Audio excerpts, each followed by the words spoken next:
ये है लुसेंट की जीके एंड जीएस की सीरीज़। इसमें देखेंगे हम 25 क्वेश्चन जो कि होंगे history, geography, polity, economics and general science, मतलब ओवरऑल, जो कि रिपीटेडली एग्जाम में पूछे जाते हैं कम्पिटिटिव एग्जाम में।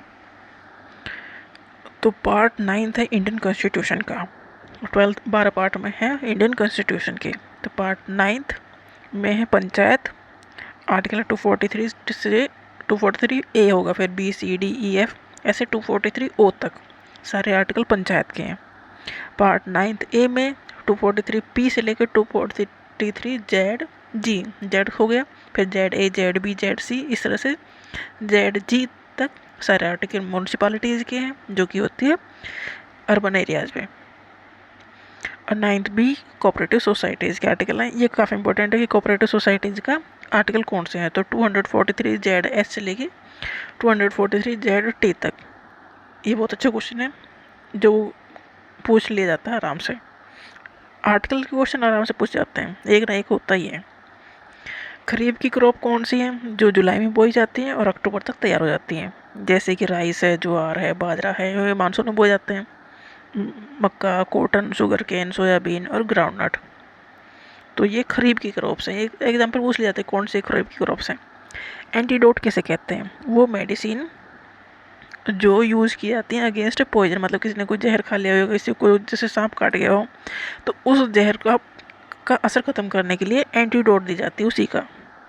तो एंटीडोट वो मेडिसिन है जो यूज़ की जाती है अगेंस्ट ए पॉइजन और to prevent a disease from having effect, मतलब कोई जहर खा लिया तो उसका इफेक्ट को ख़त्म करने के लिए एंटीडोट दी जाती है। बिम्बिसार, ये एंशियंट हिस्ट्री क्वेश्चन है। बिम्बिसार जो फाउंडर है हिरण्यक के डायनेस्टी के हैं, गौतम बुद्ध के टाइम के हैं। ये गौतम बुद्ध और बिम्बिसार एक ही टाइम के हैं। मिडिवल हिस्ट्री क्वेश्चन है। इल्तुतमिश ने इंट्रोड्यूस किए सिल्वर कॉइन और कॉपर कॉइन। सिल्वर कॉइन को कहा गया टांका और कॉपर कॉइन जीतल। तो टांका और जीतल इंट्रोड्यूस किए इल्तुतमिश ने। फ्रांसिस्को डी अल्मेडा, ये पहले गवर्नर थे, पुर्तगीज गवर्नर ये थे।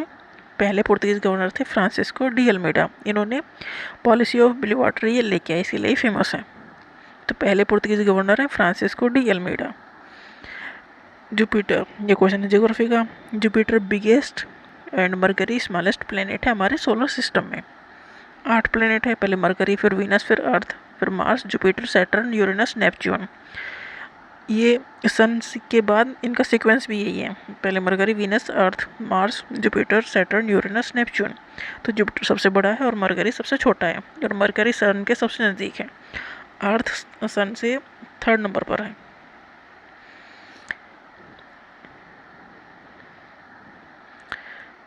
फंडामेंटल ड्यूटीज़ आर्टिकल 51 ए में है। काफ़ी अच्छा क्वेश्चन है, फंडामेंटल ड्यूटीज़ किस आर्टिकल में? तो आर्टिकल 51 ए, 51 नहीं 51 ए।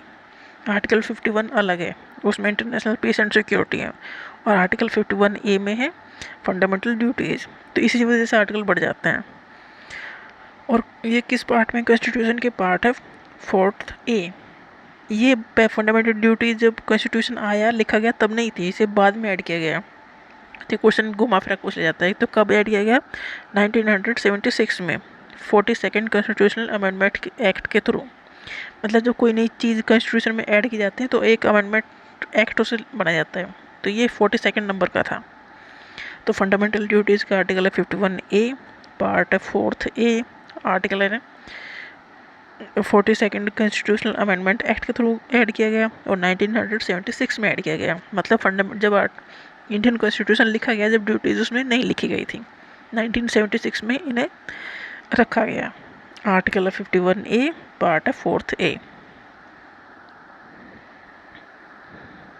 जो 11th फंडामेंटल ड्यूटीज है टू प्रोवाइड, ये कौन सी है? To provide opportunity for education to his children between the age of 6 से लेकर 14 साल के बच्चों के लिए कंपलसरी एजुकेशन रखी जाएगी। ये बाद में ऐड की गई। 11th फंडामेंटल ड्यूटीज बाद में ऐड की गई। Father of green revolution India में doctor MS Swaminathan. Green revolution मतलब फूड का प्रोडक्शन बढ़ाओ, गेहूँ का, चावल का, इनका प्रोडक्शन बढ़ाया गया क्योंकि हमारी पॉपुलेशन तेज़ी से बढ़ रही थी। तो ग्रीन रिवोल्यूशन के फादर हैं डॉक्टर MS स्वामीनाथन, और ये तो इंडिया के हैं, और नॉर्मन बोरलॉग वर्ल्ड में। तो इंडिया के फादर ऑफ ग्रीन रिवोल्यूशन किसे कहा जाता है? Doctor M S. स्वामीनाथन। और वैसे हैं doctor Norman Borlaug. Vector quantities displacement इसे पूछ लिया जाता है, कौन सी वेक्टर क्वांटिटीज हैं, कौन सी स्केलर क्वांटिटीज। ये क्वेश्चन है फिजिक्स का, जनरल साइंस में फिजिक्स। कभी कभी क्वेश्चन पूछ लेते हैं कौन सी हैं, तो वेक्टर है displacement, velocity, acceleration, force, momentum. Scalar है mass, speed, volume, work, time, power, मतलब जिसमें डायरेक्शन ना पता लगे वो ये है स्केलर। जैसे मास क्या है, स्पीड क्या है, वॉल्यूम क्या है, वर्क, टाइम, इनका कोई डायरेक्शन तो नहीं होती, पावर या एनर्जी। तो ये स्केलर क्वांटिटीज़ हैं, याद कर लेनी है बस, इसमें कुछ और कर नहीं सकते। नाइट्रस ऑक्साइड, ये अच्छा क्वेश्चन है। नाइट्रस ऑक्साइड को कहते हैं लाफिंग गैस। जनरल साइंस का क्वेश्चन नहीं है, पूछ लीजिए, तो फ्रिक्वेंटली पूछा जाता है कि लाफिंग गैस कौन सी है, तो ये है N2O या नाइट्रस ऑक्साइड। बिम्बिसार को कहा गया सैन्य। ये एंशिएंट हिस्ट्री क्वेश्चन, बिम्बिसार को सैन्य क्यों कहा गया? क्योंकि ये पहले राजा थे जिनके पास खुद की आर्मी थी, जो लड़ने के लिए तैयार है, रेगुलर और स्टैंडिंग आर्मी, मतलब हमेशा वो रखते थे, सैलरी दे के रखते थे। तो बिम्बिसार को कहा गया सैन्य, और इनके पास थी अपनी रेगुलर एंड स्टैंडिंग आर्मी, मतलब लड़ने के लिए तैयार हमेशा। बिम्बिसार हिरण्यक के डायनेस्टी के थे। इनका बेटा हुआ अजातशत्रु। इल्तुतमिश ने कंप्लीट कराया कंस्ट्रक्शन ऑफ कुतुब मीनार। कुतुब मीनार का कंस्ट्रक्शन शुरू किया था कुतुबुद्दीन ऐबक ने, ख़त्म कराया इल्तुतमिश ने। कुतुबुद्दीन ऐबक को खरीदा था मोहम्मद गौरी ने। कुतुबुद्दीन ऐबक को कहा गया लाख बख्श। ये इनकी मृत्यु हुई चौगान या पोलो खेलते टाइम। ही पूछाता है कैसे इनकी मृत्यु कैसे हुई, तो पोलो खेल रहे थे तब हुई। वीनस को कहा जाता है इवनिंग स्टार या मॉर्निंग स्टार। यह अर्थ का ट्विन भी से कहते हैं क्योंकि अर्थ के जैसा है। अर्थ को कहा जाता है ब्लू प्लैनेट क्योंकि इसमें 3/4 हिस्से में तो वाटर ही है।